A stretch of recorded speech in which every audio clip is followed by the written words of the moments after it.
Bulletin में सबसे पहले बात गोल्ड माफिया के खिलाफ क्रैक डाउन के बड़े फैसले की। ज़राए के मुताबिक सोने के स्मगलर्स और माफिया को पकड़ने के लिए सिक्योरिटी इदारों और इंटेलिजेंस एजेंसीज पर मुश्तमिल टास्क फोर्स बना दी गई।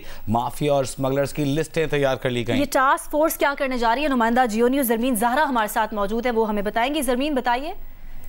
बिल्कुल, मुल्क में एंटी स्मगलिंग ड्राइव जारी है। इंटेलिजेंस एजेंसीज और कानून नाफिज करने वाले इदारों ने गोल्ड माफिया के खिलाफ बड़े क्रैकडाउन का आगाज किया है। गोल्ड माफिया और स्मगलर्स के खिलाफ फैसला कुन एक्शन के लिए टास्क फोर्स बना दी गई है। टास्क फोर्स कानून नाफिज करने वाले इदारों और इंटेलिजेंस एजेंसीज पर मुश्तमिल है। ज़राए के मुताबिक टास्क फोर्स ने सोना स्मगल करने वाले माफिया और स्मगलर्स की लिस्टें भी तैयार की हैं। टास्क फोर्स बनाने का मकसद सोने के स्मगलर्स और माफिया को पकड़कर इनके खिलाफ कानूनी कार्रवाई करना है। हुकूमत ने डीलर्स को टैक्स नेट में लाने के लिए और सोने की खरीदो फरोख्त को कंप्यूटराइज करने के लिए भी हंगामी बुनियादों पर काम शुरू किया है। इससे कबल हुकूमत ने डॉलर की स्मगलिंग और ज़ख़ीरा अंदोज़ी करने वालों के खिलाफ क्रैकडाउन जो था वो भी शुरू किया था। बहुत शुक्रिया ज़रमीन ज़हरा आपका।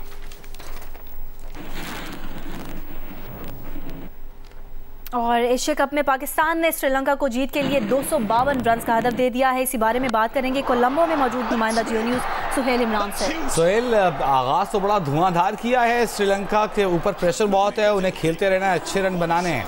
क्या सूरत हाल देख रहे हैं आप?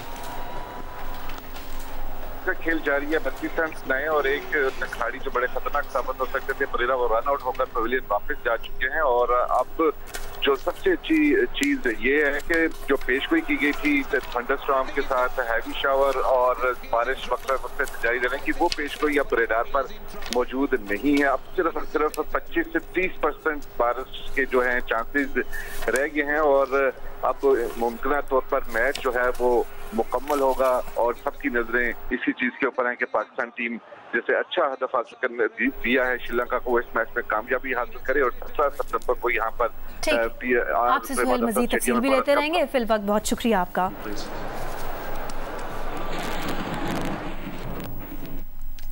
एक और अहम खबर है। ज़राए के मुताबिक अफगान हुकूमत की जानिब से पाकिस्तान के खिलाफ अफगान सरजमीन इस्तेमाल न होने की एक बार फिर यकीन दहानी के बाद पाकिस्तान ने तोरखम सरहद खोलने का फैसला किया। इससे मुतालिक क्या खबर आ रही है? काजी फजलुल्लाह हमारे साथ है, उनसे जानेंगे। जी बताइए।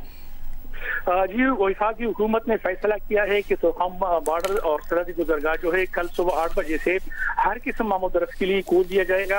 यानी ट्रांजिट ट्रेड, एक्सपोर्ट इम्पोर्ट समेत पैदल आमद रफ्त के लिए बहाल होगा। इस हवाले से जब हमने कस्टम और काम से कंफर्म किया तो उन्होंने कहा कि कल सुबह 8 बजे से तजारती सरगर्मियाँ बहाल होगी। उन्होंने अमला जो है तैनात किया और मामूल के मुताबिक काम शुरू किया जाएगा। इसके अलावा FIA इमिग्रेशन और काम से जब हमारे पैदल आमद रफ्त के हवाले से बातचीत की गई तो उन्होंने भी इसकी तस्दीक की कि कल सुबह 7 बजे से पैदल आमद रफ्त भी तोरखम सरहदी गुजरगाह पर बहाल होगा।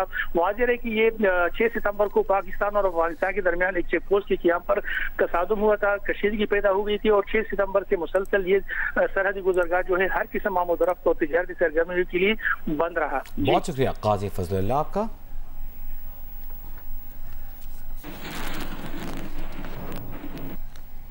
और सिंध में कच्चे के इलाकों में अमन अमान की बेहतरी के लिए रेंजर्स की 3000 से ज्यादा जवान सखर और लाड़काना के कच्चे के इलाकों में पहुंच गए हैं। ज़राए के मुताबिक रेंजर्स और सिंध पुलिस मिलकर कच्चे के इलाके में ऑपरेशन करेंगी। इंडस हाईवे और कच्चे के रास्ते पर चौकियां कायम की जा रही हैं। ज़राए का कहना है कि सीनियर सहाफ़ी जान मोहम्मद महर के कातिलों की गिरफ्तारी भी इसी ऑपरेशन की तरजीहात में शामिल हैं। निगरान वज़ीर सिंध जस्टिस रिटायर्ड मकबूल बाकर ने निगरान काबीना के इजलास में इस ऑपरेशन के अहकामात दिए थे।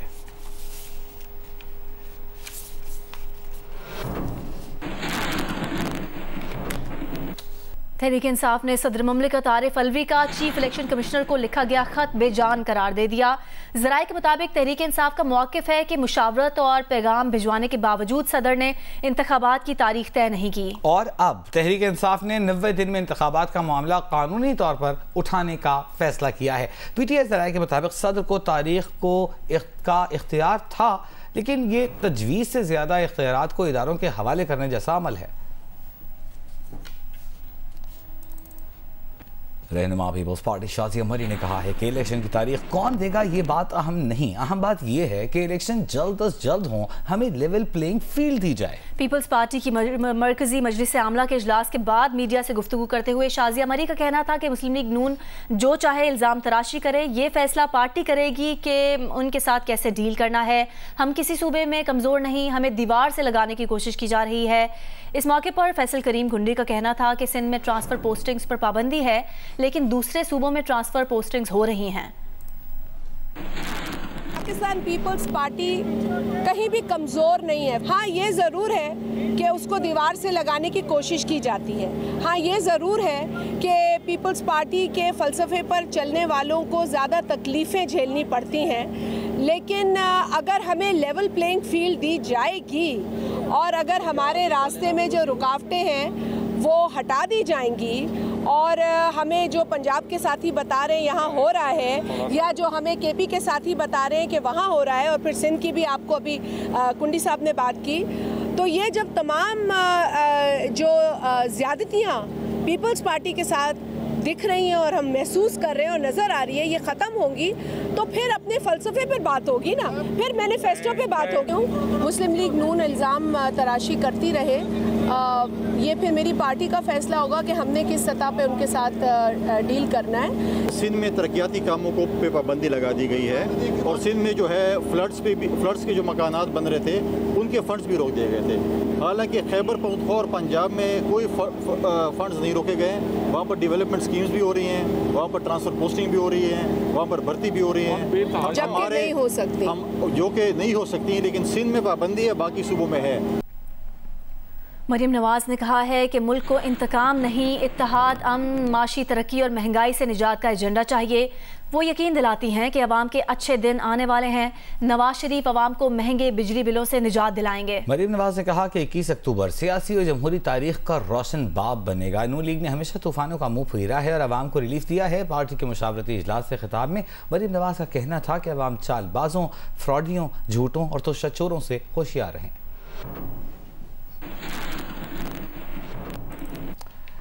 दूसरी जानिब रहनुमा मुस्लिम लीग नून एहसन इकबाल ने एक बार फिर इंतखाबात फरवरी में होने का इम्कान जाहिर कर दिया। जियो न्यूज़ के प्रोग्राम कैपिटल टॉक में गुफ्तगू करते हुए कहा कि इलेक्शन कमीशन अपनी आईनी जिम्मेदारी पूरी करते हुए नई हल्का बंदियों के बाद इलेक्शन करवाएगा। 2024 में जनवरी फरवरी तक इलेक्शन वाकई हो जाएगा। ये सोचा भी नहीं जा सकता कि हम आइन की बालादस्ती से किसी भी तरह पीछे हटेंगे।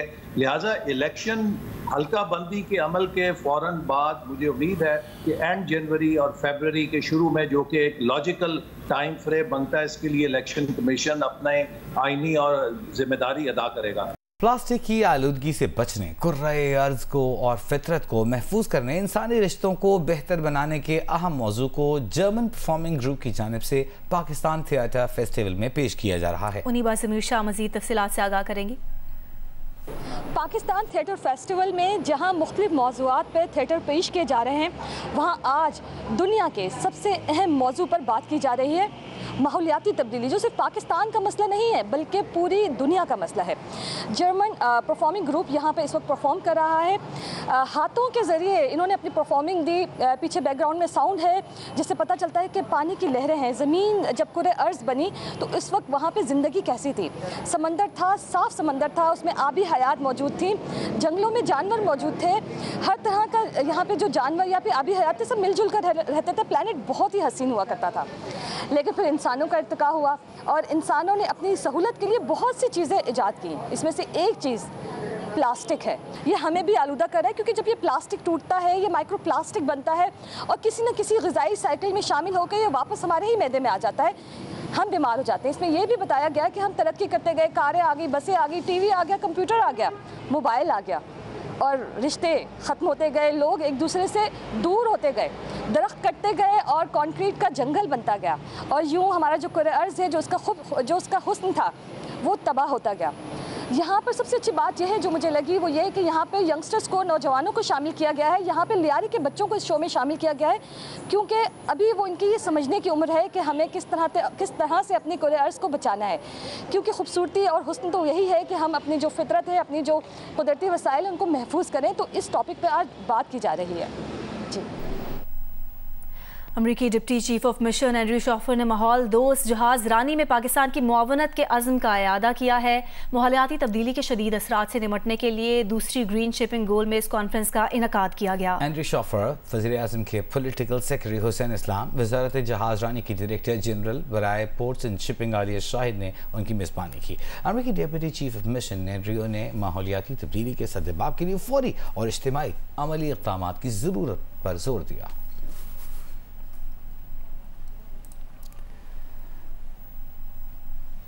گورنر سندھ کامران ڈسوری نے گورنر ہاؤس میں لگائی گئی امید کی گھنٹی اور شکایتی سیل میں آنے والی درخواستوں کا ریکارڈ کمپیوٹرائزڈ طریقے سے محفوظ کرنے کی ہدایت کر دی ہے۔ گورنر سندھ کامران خان ڈسوری نے گورنر ہاؤس کے مختلف شعبوں کا دورہ کیا اور شکایات کا ریکارڈ چیک کیا۔ اس موقع پر گورنر سندھ کا کہنا تھا کہ امید کی گھنٹی پر اب تک نوکری کے لیے 5000 سے زائد درخواستیں موصول ہوئی ہیں۔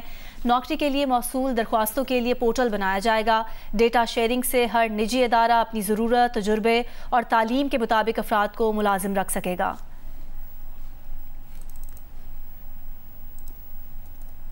27ویں chief of naval staff golf championship کے دوسرے روز احمد بیگ نمبر 1 پوزیشن برقرار نہ رکھ سکے۔ وہ پہلے دن مطلوب احمد کے ساتھ مشترکہ طور پر پہلی پوزیشن پر تھے۔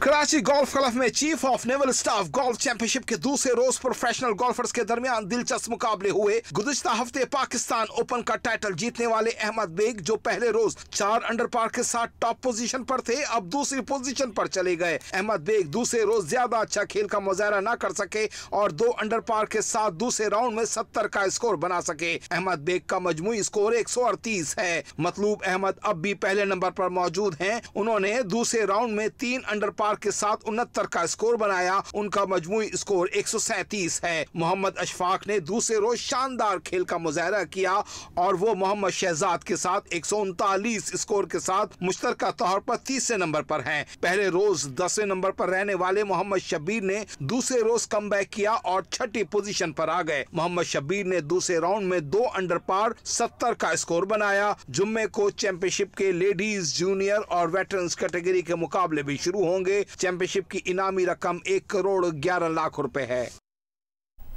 9 مئی کو مسلم لیگ نون کا دفتر اور کلمہ چوک پر کنٹینر جلانے کے کیس میں پی ٹی آئی کے رہنما حماد اظہر، فواد چودھری، مسرت جمشید چیمہ اور اسلم اقبال سمیت 15 ملزمان کو اشتہاری قرار دینے کی کارروائی شروع کر دی گئی۔ انسداد دہشت گردی عدالت نے ملزمان کے اشتہارات شائع کرنے کا حکم دے دیا۔